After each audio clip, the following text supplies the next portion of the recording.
Welcome to the deep dive. So you've brought us a really interesting piece today Yeah, it's episode 9 from Diedrich Byrne's podcast, Digital EQ Reimagined. called The Unplanned Message. Exactly. And for you, the learner, someone who really wants to get the core ideas quickly, those aha moments without getting bogged down. Right. We thought we'd unpack this one, try and pull out the key takeaways for you. Of a fast track to the heart of what Burns is saying here. Precisely. And what grabbed me, right away, was how this episode wasn't what Burns planned. Oh, really? Yeah, he apparently set out to talk about, tools, like Lumi. Ah, Lumi, yeah. And that whole concept of building for emotional sovereignty. That was the plan. But then things shifted. He actually opens up saying, and this is a quote, "Before we begin, I want to be honest with you. Okay. This episode started out as something else." Wow, okay. That's quite an opening. It really is. It's a hook, isn't it? Definitely. It tells you straight up we're maybe going somewhere unexpected. So our mission here, really, is to figure out why he shifted gears. And explore what came out instead.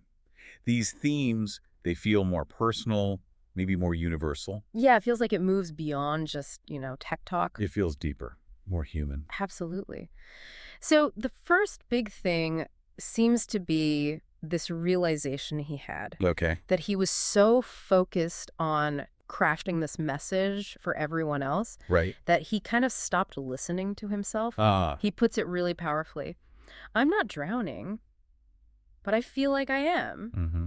And I think that feeling came from somewhere deeper, because in trying to build this message for everyone else, I stopped listening to me. That hits hard, doesn't it? That feeling of being overwhelmed, even when technically you're keeping your head above water. Yeah, and connecting it to losing touch with your own inner voice because you're so focused outward. It's such a paradox. Trying to connect with others, but disconnecting from yourself in the process. Especially if there's this pressure, this sense of obligation driving it. Which it sounds like there might have been. And he acknowledges it wasn't just a passive thing. He says he was actively, Delaying. delaying his own empathy. That's the phrase he uses. Delaying empathy. Interesting. Not avoiding it, he clarifies, but putting it off. Okay. Thinking I'll process it after I help everyone else, after the podcast, after the platform. Wow. That's Yeah. incredibly relatable, I think. That I'll get to my own stuff later feeling. Totally. We all do that, right? Put our own needs on the back burner until everything else is sorted. But he sees the problem with that. He calls it unsustainable, even dishonest. Especially, I guess, when your whole message is about things like emotional well-being. Right. There's a disconnect there if you're not practicing it yourself. So this leads him to the real core of this unplanned message. Which isn't the tools or platforms anymore. No, it becomes about presence Hmm. and accepting that learning is ongoing. Okay. He says, so today's episode isn't about platforms or products, it's about presence. It's about remembering that I'm still learning too, that I'm not perfect, that I still have work to do. That shift from the external fix to the internal state, that's significant. It really is. It suggests real well-being starts maybe not with the next shiny tool, but with, self-awareness, being present. So for you, the learner, this is a key signal. Yeah. The focus is turning inward. Definitely. Yeah. Less about external solutions, more about internal awareness. And then he makes this really deliberate choice to step away from his usual topics. Like the tech, the business side. Exactly. He says, and you can almost hear the relief, I'm glad this message isn't about tech. Right. It's not about business. It's not about algorithms, emotional surveillance, or data trails. Okay, so what is it about then? He says, this episode is about you. It's about me. It's about us. Bringing it right back to the human level. Totally prioritizing the human element over the technical stuff. Which is interesting for a podcast that sounds like it usually delves into that tech space. Yeah, and he suggests that maybe the foundation for, emotional well-being isn't actually built on tech anyway. What does he think it's built on? He hints at something older. He calls it something ancient and deeply human. Ancient. Okay. Ken says that holds more power for what he calls an emotional renaissance than any tool. An emotional renaissance. That's a big idea. It is, and it makes you wonder, what's this ancient human thing he's getting at? Well, based on where he goes next, it seems like it's about connection. Empathy, maybe. Yeah, that feels right. Because he lands squarely on community. Community, okay. He says it's about community, about what happens when I see you, when you see me. when we let ourselves be seen. That vulnerability of being seen. That seems to be the absolute core of this unplanned message. And then he draws these really sharp contrasts. Yeah, like connection versus curation. Ooh, curation. Yeah. Like crafting an image. Exactly. And vulnerability versus performance. Performing vulnerability instead of actually being vulnerable. Right. And truth versus polish. Yeah, the messy truth versus the smooth, polished exterior. Those pairings really nail the kind of superficiality that can take over, especially online, right? Absolutely. He's clearly pushing for something more real. Authenticity.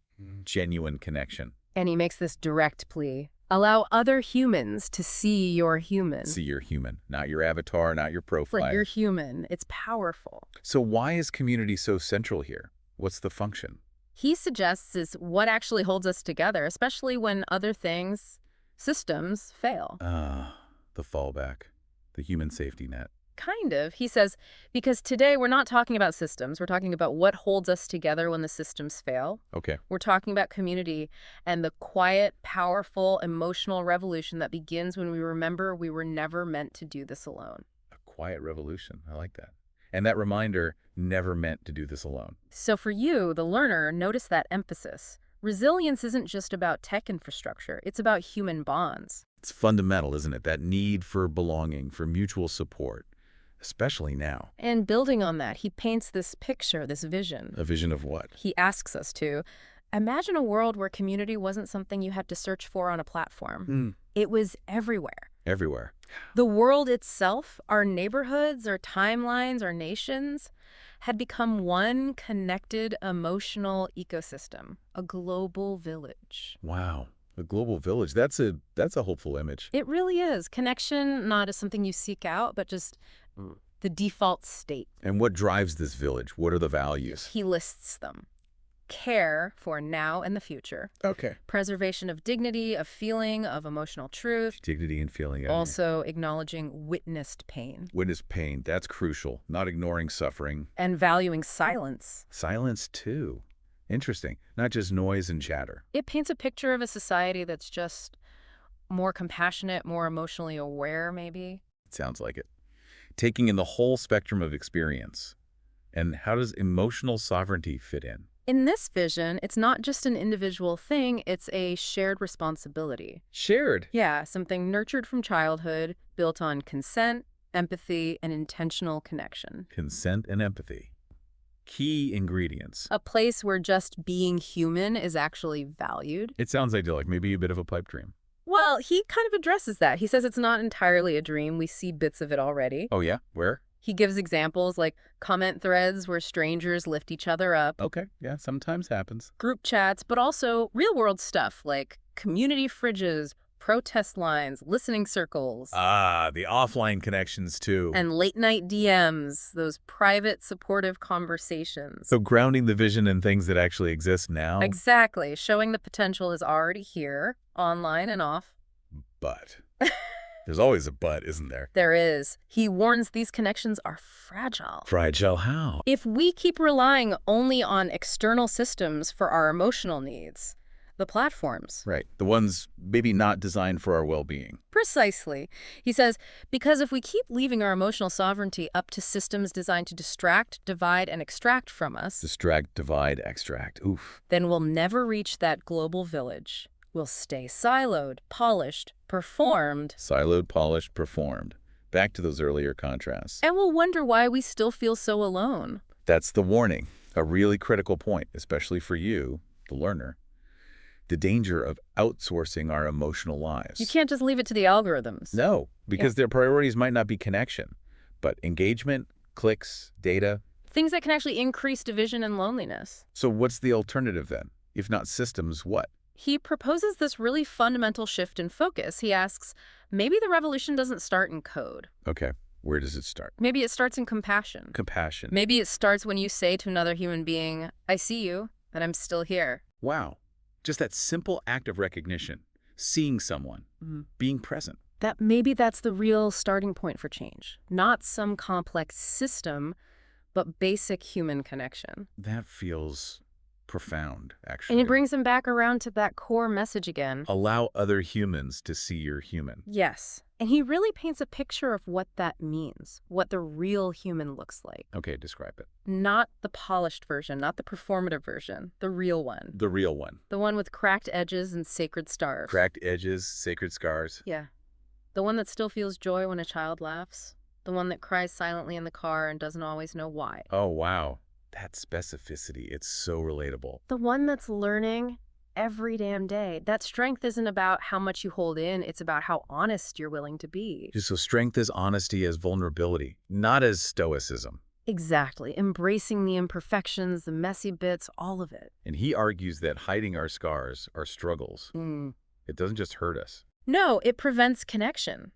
It stops others from potentially finding strength or solace in seeing our process. Like witnessing someone else's healing can be powerful. And he redefines leadership here, too. He calls emotional leadership. Right. Making space for truth and standing in it. Making space for truth, not just your own, but others too. Yeah. And then he ends this whole section with this really direct, almost urgent call to action. Okay, what is it? He says, so if you're feeling something, feel it. Don't suppress it. If you're breaking, break gently. Gently. Allow yourself that space. If you're rising, rise loud. Own your strength, your joy. Because this, he says, is what emotional sovereignty looks like.